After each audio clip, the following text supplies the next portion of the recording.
Good morning, everybody. We will talk about Java bytecode compile time optimization, specifically focusing on Stream API, which was introduced in Java 8 together with the lambda expressions in 2014. Look at the snippet on the left. It's pretty traditional classic way of processing array of numbers in mostly any object-oriented, or not even object-oriented programming languages. On the right side, you see an alternative way of doing exactly the same, but via streams or Stream API in Java.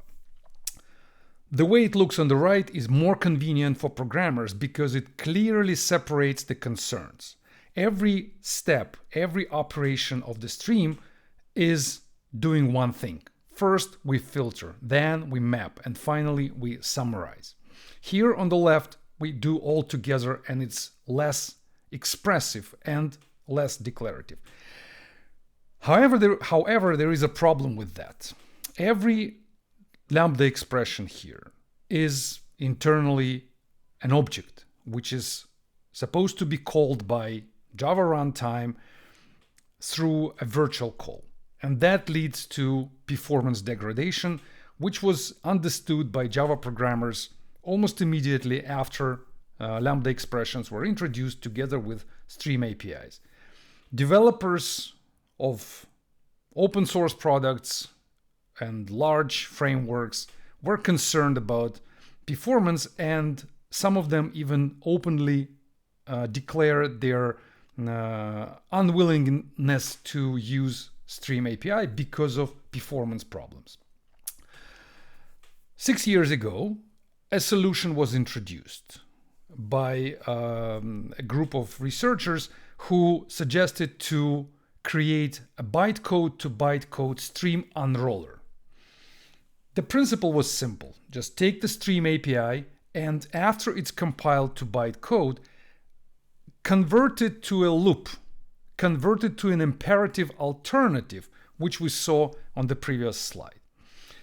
And it was a good solution because it demonstrated performance gain on a number of benchmarks, obviously making streams more useful and more interesting for programmers because of the performance optimization. We tried to reproduce their results, and we did that, but the problem was that the modern versions of Java virtual machines, they somehow know how to run Stream APIs as fast as loops.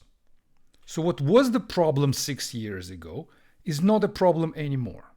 If you look at the numbers here, then the first column, the first group of columns are about Java virtual machines of earlier versions, which were available when Java lambda expressions were introduced. And this right group of columns are about current versions of them. The numbers on the ratio column is the correlation between the time taken by the stream pipeline comparing or divided by the time taken of a loop, which is doing exactly the same. On earlier versions like 8 or 11, the numbers are obviously not in favor of Stream API. Loops are faster, to put it simple. But on modern versions like version 24 and 26 of Java Virtual Machine of the same vendor, we see that loops are actually slower than stream pipelines. That sounds like a surprise, but it is what we discovered during our research. But this only affects short pipelines which are optimized internally by Java virtual machines somehow inside their runtime machinery. On longer pipelines, this is not what it looks, this is not what we see. If you take a look at this so-called megamorphic benchmark, which was used by the previous study, the baseline, which I already mentioned, this megamorphic pipeline still works about 10 times slower in form of a stream pipeline comparing to a similar algorithm if it's implemented in form of a loop. Even on Graal VM, which is the most advanced instrument for optimization of Java code in runtime. This pipeline, this benchmark is still about 10 times slower if it's in the form of a stream pipeline. So what we decided to try to do with that, we found out that in Java 16, just a few years ago, a new operation was introduced, which is called mapMulti. mapMulti is something that may be used instead of some previously existing stream operations, like map and filter. If you look at this pipeline, which does basically two simple things, first it's mapping, then it's mapping again. Then this pipeline can be replaced by one operation. We can join these two adjacent operations into one. Instead of having map and map, we can have mapMulti.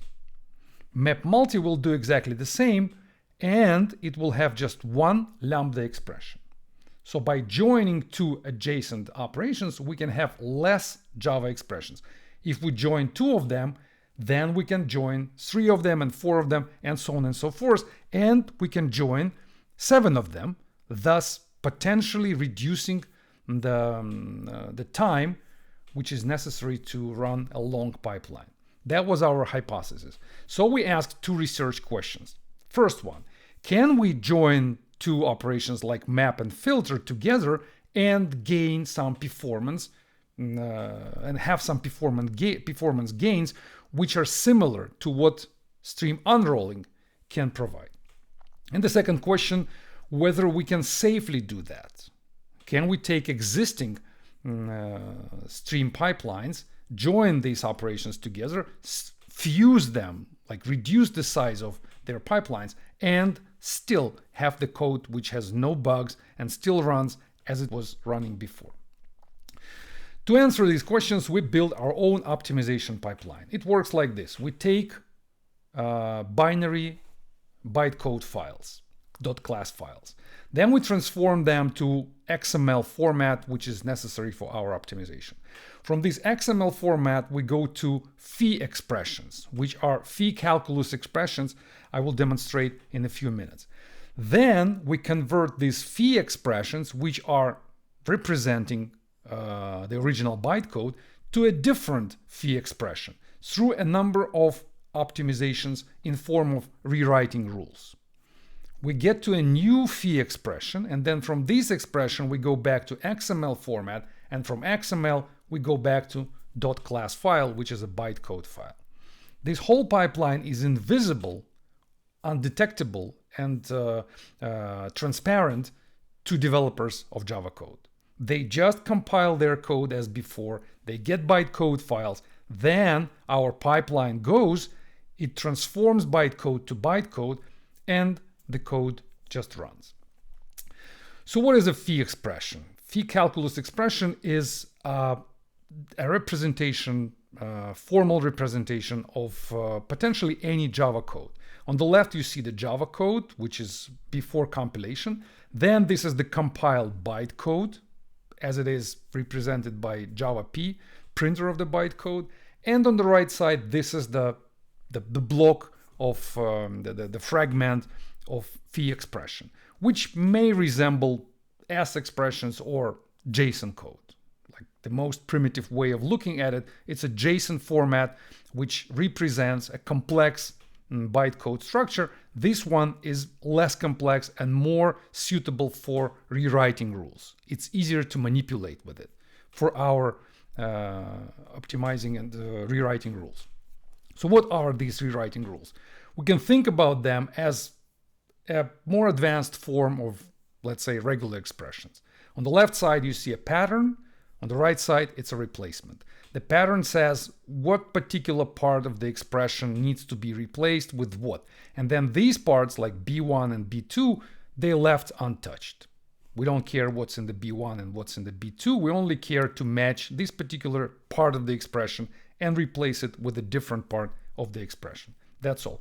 We have 44 rules like that. They do the transformations of our phi expression like I showed before. And this is our pipeline, how we deal with the opcodes related to map and filter. If you are familiar with the bytecode for Java, you may understand these opcodes. We take two of them, invoke dynamic, invoke interface. If they stay together, we understand that they are relevant to the stream pipeline. We fuse them, we lift them to map, so-called pragma map, and these two we lift to filter map. Filter pragma, sorry. Pragma is our own syntactic opcode. It doesn't exist in real Java bytecode. It's what we invented. This is our own pragma. Then these two pragmas, we transform to a uniform distilled pragma so that they look similar on the interface. And finally, we have the fusion step. If they are similar, if they are uniform, then we can join them by just concatenating the bytecode to bytecode. Each of these pragmas, they contain the bytecode which was originally there related to lambda static functions. We concatenate it here, and then we lower it to mapMulti, and then we lower it to, again, a pair of opcodes. That's the entire pipeline in a primitive representation. What we get after that, we start from 4 opcodes and we finish with 2 opcodes. That's the fusion process of 2 adjacent map and filter operations of a stream pipeline. So what we got? Speaking about numbers, take a look at the right part of the column because it is the results of testing on the latest or one of the latest versions of Java Virtual Machine. We use Zulu 23. On the left column, you see the results which we receive from the baseline, the Streamliner, which was created 6 years ago. They do unrolling. And this is the results of us. We do stream fusion. Let's go benchmark by benchmark. These are the benchmark which were introduced by them. Actually, they were introduced before them, but they were using these benchmarks, so we decided to use the same. The first 2 benchmarks, they outperform us. They optimize better than us because in this case, they also optimize terminal operations, which are all match and count. We don't optimize terminal operations just because the nature of our optimization. So we lose here. We are better than Java Virtual Machine. We of course gain some performance. We're faster. Our optimization makes sense, but their optimization is way more effective on these benchmarks.